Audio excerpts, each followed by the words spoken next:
Hola, me llamo Ainara Albert y corro en la categoría cadete. Llevo corriendo desde hace 5 años y pista hoy es mi primera vez que corro con una bicicleta así. Porque me parecía divertido y había una amiga que corría y pues me animé a correr y a probarlo.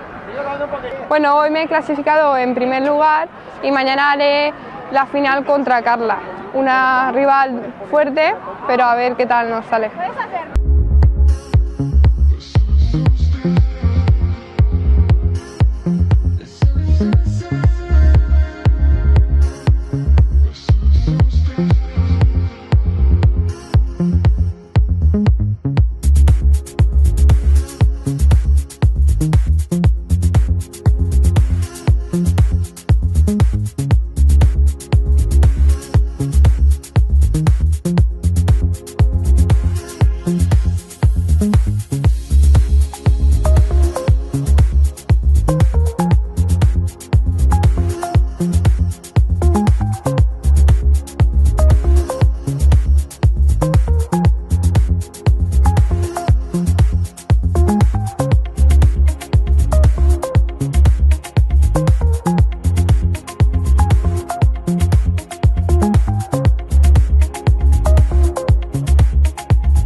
Hola, soy Paula Soler y soy junior de primero.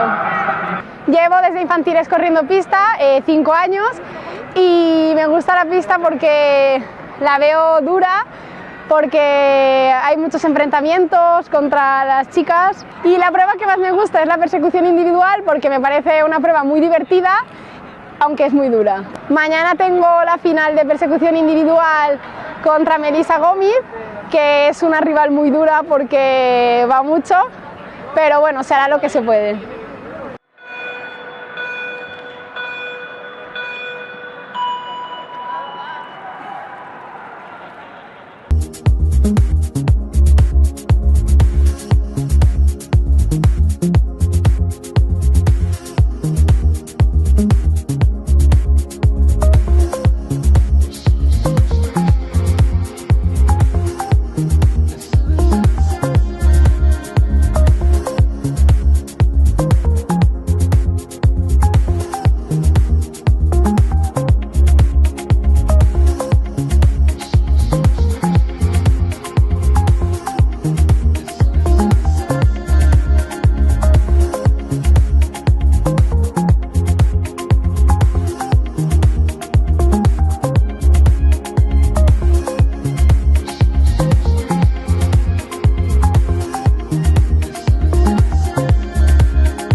Soy Natalia Fenoy y corro en la categoría sub-23.